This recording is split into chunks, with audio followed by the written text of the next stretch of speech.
So I had this idea for an A-frame garden trellis that would be big and strong enough to support watermelons, but hopefully not too bulky that my neighbors are like, what is this guy adding to his garden again, right? Because I don't have that much space, and I'm always trying new ways to grow something vertically. So to be honest, this structure was pretty flimsy. I ended up getting better wood screws and door hinges to reinforce it and make it stronger. I then went on to paint it with a basic white paint primer to seal it from the rain that we've been getting a ton of lately, as well as to look nice for a green netting that I know I'm going to add later. The next day after drying, I struggled to get it out of the garage because it's so big. But finally I got it out, brought it over, set it in the garden, and I was starting to get excited. I started by patching some spots I missed, then grabbed a 7 by 16 foot green garden trellis. I spread it over, got it even as possible, and then reinforced it along the screws that I left a little screwed out so that I could tie them around it to support the weight for these watermelons. I then went down to the ground and started weaving these 4 watermelon vines through the netting. Now somewhere in this moment it hit me that what I just built is actually so beautiful. It elevated the corner of my garden, just so much better than I thought it would be. I was afraid it'd be too big or bulky, but despite being over 6 feet tall, it fits perfectly, and I hope it will support a bunch of watermelons. And I actually picked up a few of these nets because I'm also going to add one to this brick wall for my tomatoes. Last year on the opposite side, I had a green netting for my tomatoes, but I'm using that for a tower garden this year.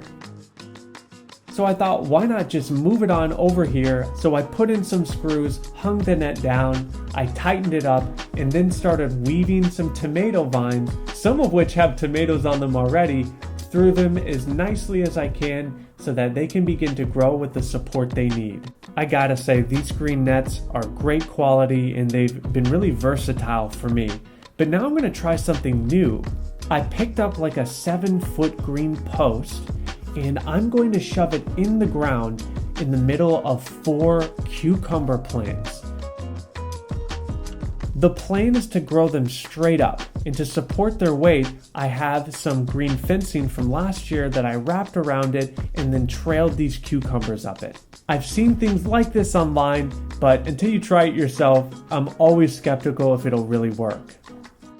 Now from here, I had a very special task, which was to remove all the weeds in this garden. And I chose to do so completely by hand because I don't want to use any chemicals and I'm not sure of any other way.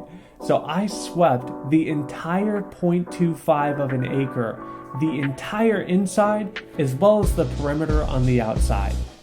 I then put down an entire new layer of hay, and just because I can, I kept every weed that I pulled to show you how much it really was.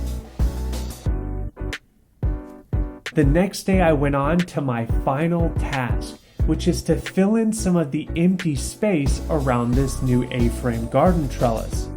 And as I was pulling weeds, I noticed over 7 rogue squash just growing everywhere, under the raised garden beds, in between the corn, just spread throughout the garden. And I decided to transplant every single one of them around this new garden trellis. While this was a lot of work, the truth is it was equally, if not more, rewarding. To finish the trellis, to shape up the garden and see it come together just feels great.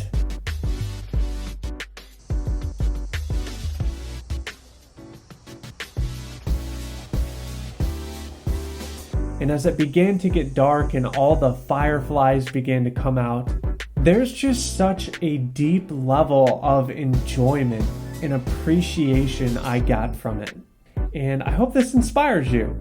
Thank you so much for watching. Be sure to give this video a like if you enjoyed it, subscribe if you haven't, and I'll see you in the next one.